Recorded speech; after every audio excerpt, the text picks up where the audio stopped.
Hai, ketemu lagi pada pelajaran Matematika Peminatan kelas 12 ya. Pada materi sebelumnya kita sudah bahas mengenai limit fungsi trigonometri. Nah, sekarang kita lanjut pada turunan fungsi trigonometri yang diawali dengan definisi turunan fungsi trigonometri. Kita menentukan turunan fungsi trigonometri dengan menggunakan konsep limit, yaitu definisi dari turunan atau diferensial dari fungsi f(x) sama dengan f aksen x itu bisa disebut dengan dy per dx sama dengan limit h mendekati 0 untuk f x plus h dikurang fx per h. Dengan menggunakan konsep limit fungsi, kita coba tentukan turunan fungsi y sama dengan sin x. Langkah pertama, kita substitusikan sin x pada definisi turunan, yaitu f aksen x sama dengan limit h mendekati 0 untuk fungsi sin x plus h dikurang sin x per h. Kita mengingat kembali selisih sinus sudut, yaitu sin a dikurang sin b sama dengan 2 cos setengah A plus B dikali sin setengah A min B, dimana pada fungsi tersebut A sama dengan X plus H dan B sama dengan X. Sedemikian sehingga menjadi limit H mendekati 0 untuk fungsi 2 cos setengah X plus H plus X dikali sin setengah x plus h min x per h, dan hasilnya terdapat pada langkah di baris ketiga. Nah, kita perhatikan untuk limit h mendekati 0 untuk fungsi sin setengah h per h dengan menggunakan konsep limit sehingga dihasilkan setengah per 1, dan hasilnya kalian perhatikan di baris keempat. Nah, untuk baris kelima dan keenam itu hanya perhitungan biasa saja ya. Coba kalian perhatikan.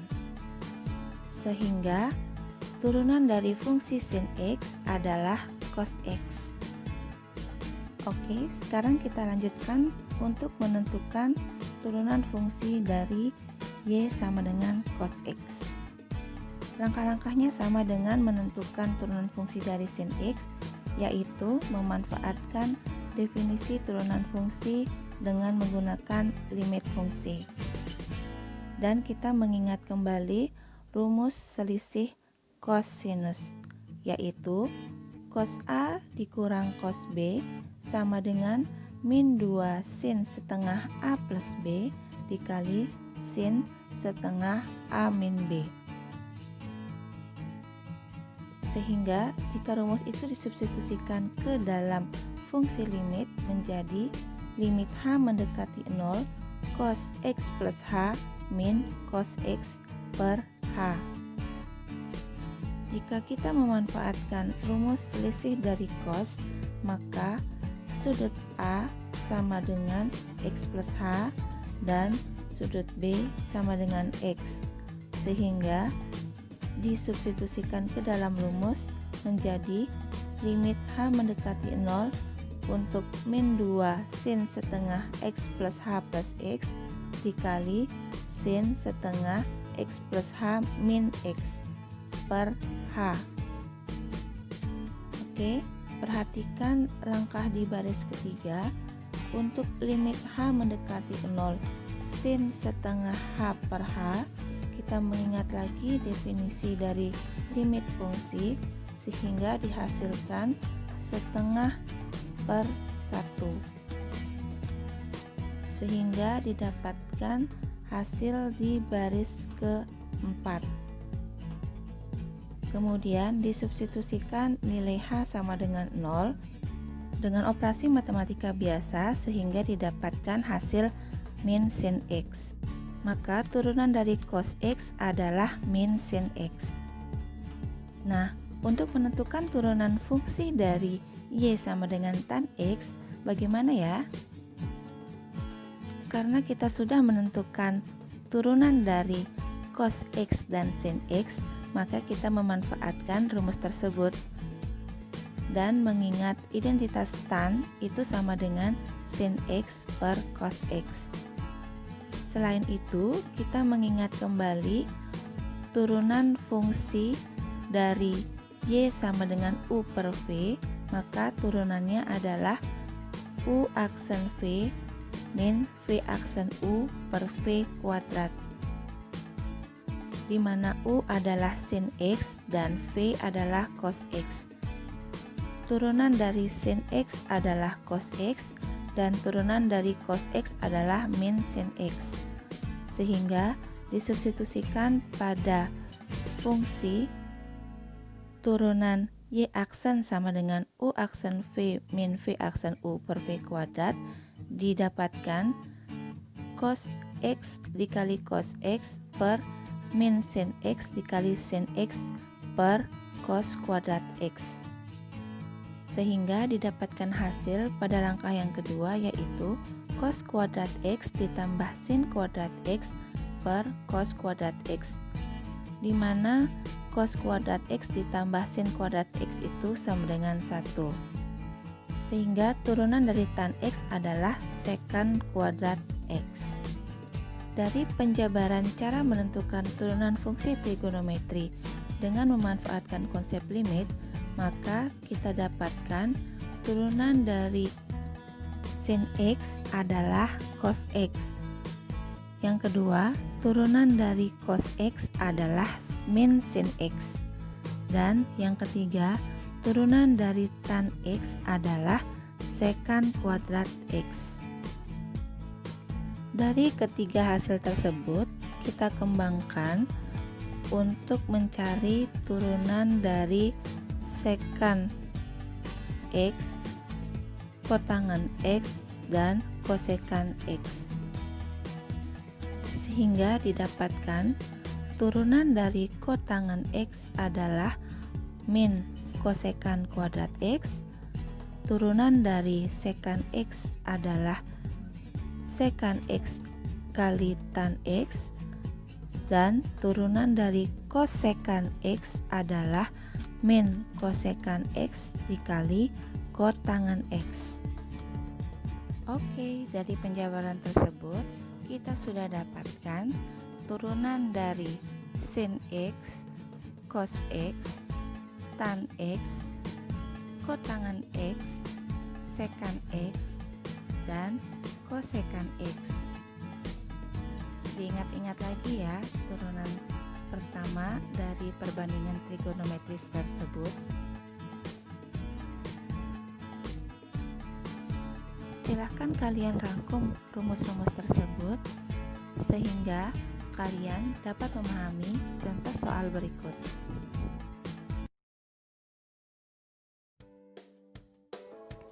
Saya sudah menyediakan contoh. Yang pertama, tentukan turunan pertama dari setiap fungsi berikut. Di sini ada fungsi Y sama dengan negatif sin X ditambah tangen X. Nah, untuk fungsi tersebut, kalau kita cari turunan pertamanya, berarti kita mencari Y aksen ya, atau dy per dx ya. Dy per dx, kita turunkan setiap suku yang ada. Jadi di sini negatif sin X, kita turunkan sin X-nya. Sin X diturunkan adalah cos X. Sehingga negatif sin X diturunkan menjadi negatif cos X. Jadi negatif ini berasal dari negatif di soal ya, bukan berasal dari turunan sinus. Kemudian untuk tangen diturunkan adalah secant kuadrat X. Jadi ini adalah hasil turunannya adik-adik. Negatif cos X ditambah secant kuadrat X.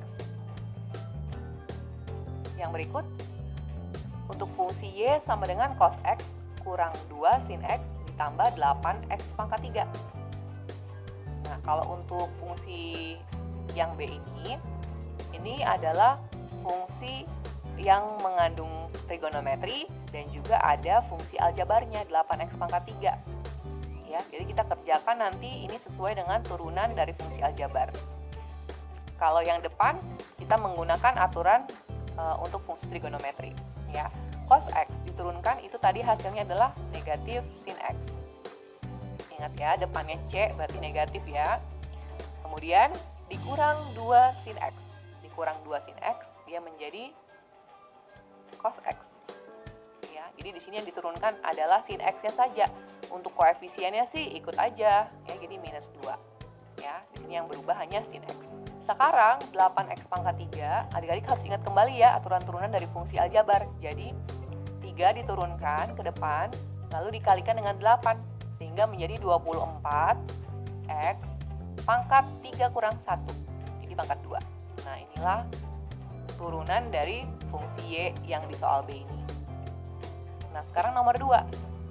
Hitunglah F aksen pi per 4 untuk fungsi F theta sama dengan 2 kosekan theta ditambah sekan theta. Kalau ada seperti ini, artinya adik-adik harus cari turunannya. Kemudian turunannya kalau sudah didapat, tetanya diganti dengan pi per 4. Lalu nanti mendapatkan nilai. Jadi di sini pertama-tama kita cari dulu F aksen theta. Ya, adik-adik ya. F aksen theta itu adalah turunan dari masing-masing fungsi ini. 2 kosekan theta. Nah, 2 ini koefisien tetap ya. Jadi 2 kosekan theta itu diturunkan menjadi minus kosekan theta dikali kotangen theta. Ya, kemudian ditambah sekan theta itu diturunkan hasilnya sekan theta dikali tangen theta. Jadi untuk mempercepat, adik-adik sebaiknya ingat saja ya turunannya.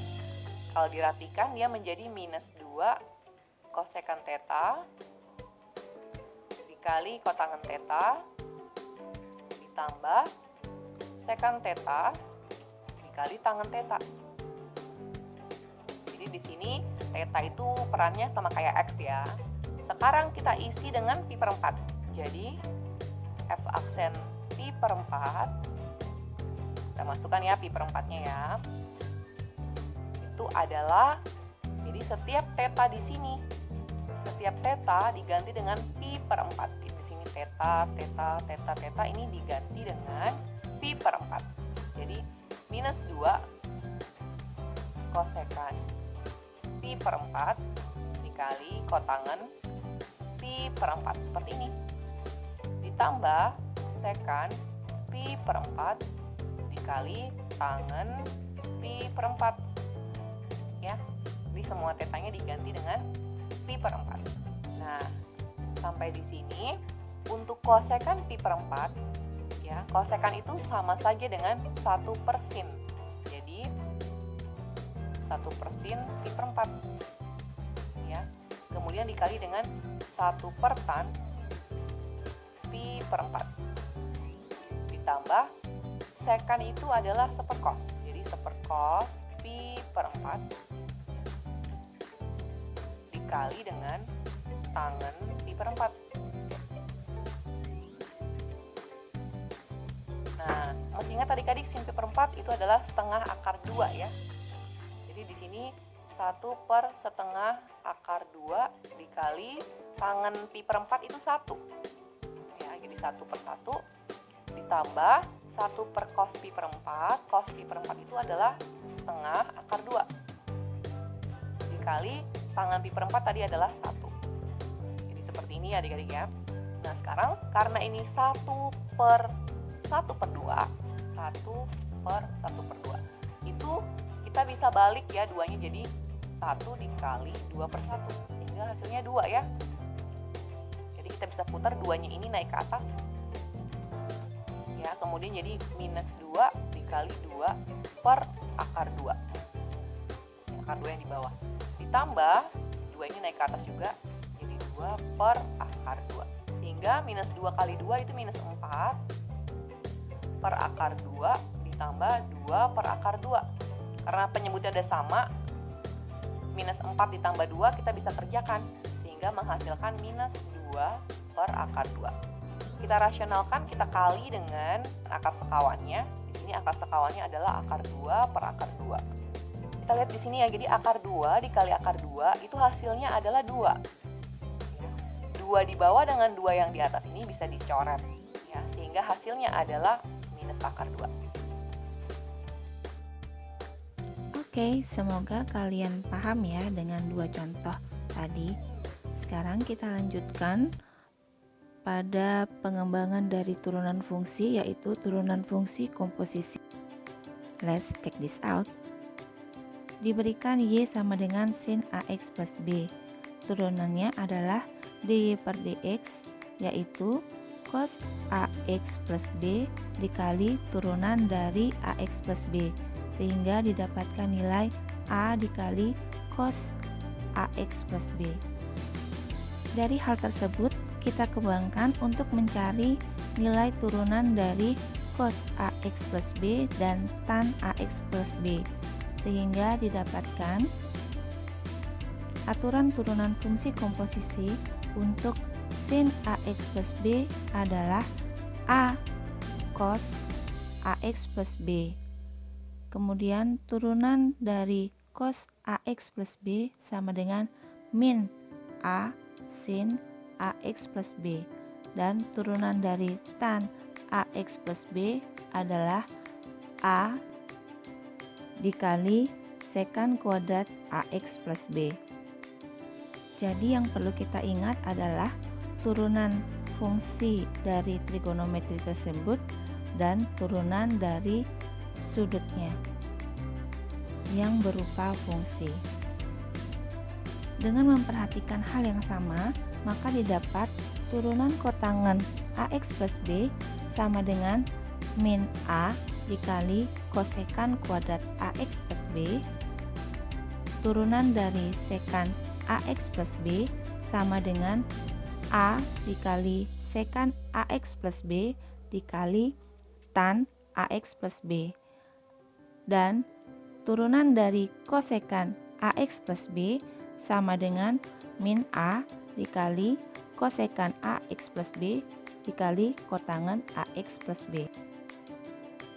Aturan turunan fungsi komposisi merupakan pengembangan dari aturan turunan yang pertama. Dengan mengingat rumus tersebut, silakan kalian pahami contoh soal berikut.